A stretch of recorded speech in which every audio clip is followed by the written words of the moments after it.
Israel will not agree to any kind of pause in its war against Hamas until that pause includes the release of hostages, sources familiar with Antony Blinken's talks in Israel told CNN just this morning.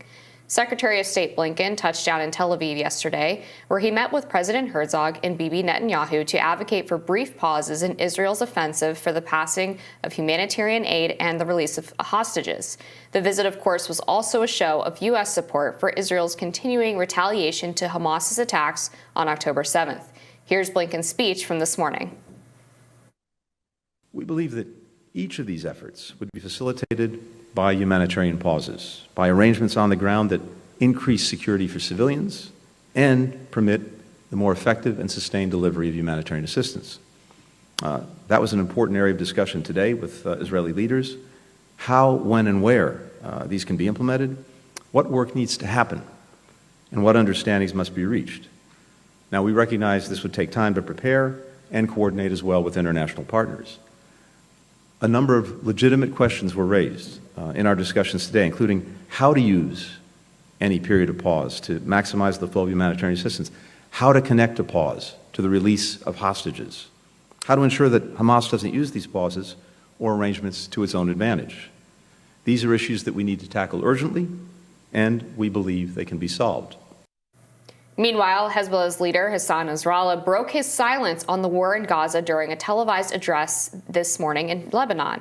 He blamed the West, saying, quote, "The United States is controlling the war in Gaza, and it is the United States that must pay the price for the crimes perpetrated by the Israelis in Gaza and by the Americans in Iraq and elsewhere." Israeli troops, meanwhile, continue their march deeper into Palestine, successfully surrounding Gaza City yesterday, per the Palestinian Health Ministry.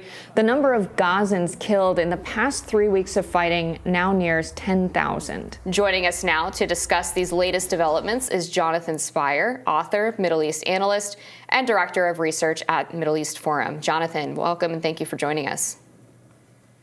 Thank you for inviting me.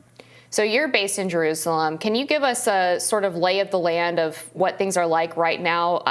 I talked to some sources the other day who said that at this point it seems most of the concern in terms of safety for the Israelis comes from potential rocket attacks.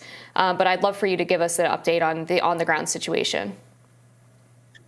Yes, I think with regard to the whole country, except for the areas immediately on the northern border and immediately around the Gaza Strip, the main security concern at the present time is the possibility of rocket attacks, missile attacks coming out of Gaza towards Israeli urban centers. So the urban centers of central Israel, that's to say Jerusalem and Tel Aviv, of course, most significantly, have been subject to sirens, to warnings and so on.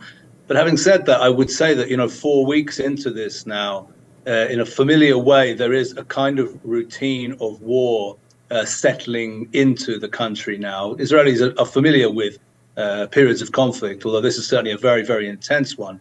But there is then a certain, life has to be lived. And so a certain type of normality after the initial deep shock, I think, which came to the country after October 7th, is now starting to settle in. Shops are opening again, businesses are opening again, people are out on the streets again, and there is that sense, I think, of a certain normality returning.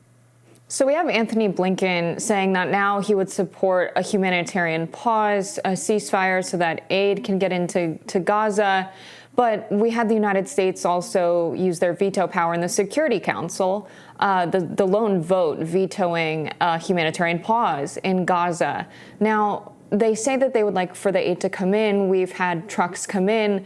They were used to getting 500 trucks a day about in Gaza. Do you think that this could be a strategy by the Israelis and the United States working with them to give a limited amount of aid into Gaza to cause some internal strife, to, cause people to fight over the limited resources that they have in the Gaza Strip? An interesting question. I think what it's important to understand right now is that Israel regards itself as at war with Hamas-controlled Gaza, two entities at war with one another. It is not and has not generally in history been a norm or an expectation that when one country is at war with another, that country is nevertheless responsible for making sure that the civilians or indeed anybody within the enemy country is fed and watered and so on. That's not a norm, and I think that's not a norm that Israel wishes to accept. It's particularly, I think, reluctant to accept it when we take into account the fact that Hamas has been ruling Gaza, of course, since 2007, has received an enormous amount of international aid, and as it is now clear, has concentrated on building an enormous tunnel network in order to make war against Israel. An interview on October 27th, I think it was, of Hamas leader Musa Abu Marzouk with Russia Today. In that interview, Abu Marzouk said that only the Hamas people are allowed into the tunnels. The job of looking after the civilians is for the UN and what he called the occupation, by which he meant Israel. That's a kind of division of functions which Hamas is apparently happy with. Israel is not. Israel does not regard itself as primarily responsible for the situation within Gaza. Israel is at war with Gaza. It's in Gaza to destroy Hamas governance in that area. And that, I think, is front and center of Israel's concerns at the present time. The leader of Hamas invoked the United States in his criticism of what Israel has been doing. And I just wonder your opinion on that strategy, because there is a very robust debate in the United States right now of both how much aid should be given to Israel and whether the United States should get involved militarily. Is it wise for the leader of Hamas to try to intentionally bring the U.S. into this conflict and risk bringing the weight of the U.S. military down on him? I think you're referring actually to the leader of Hezbollah, to Secretary General Hassan Nasrallah. Yes, my leader apologies. Of Hezbollah. Sure, no, it's fine. Yes, so with regard to his speech that he just gave earlier today in Beirut, yes, he did seek, of course, to apportion the center of the blame to the United States. I think there's an element, of course, of rhetoric which we should always be aware of with Nasrallah's sometimes quite long and speeches. And we need to look for the key few sentences which show us the real content.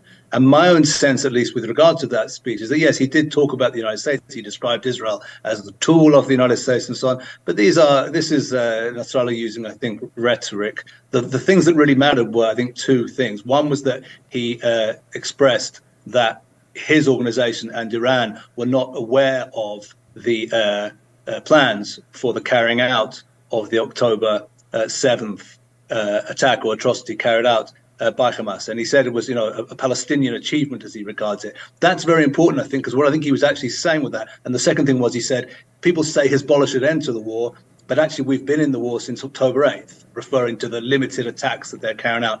Both those two statements, I think, indicated that despite the rhetoric, actually what Nasrallah was saying in Beirut was a message to Hamas saying, listen, guys, you're actually probably on your own in this. We precisely don't want to bring down the possible responses of either the United States military in the shape of the USS Gerald Ford right now in the Mediterranean, or indeed the Israeli military, which has made very clear that if Hezbollah does enter the war, there will be a very, very serious response from Israel's part. And I think Nasrallah's speech, if you condense it down from the rhetoric to the meaning, what he was actually saying could have been said in just a few words. He was saying to Hamas, listen, guys, you're probably on your own in this.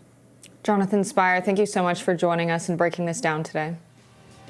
Thanks very much.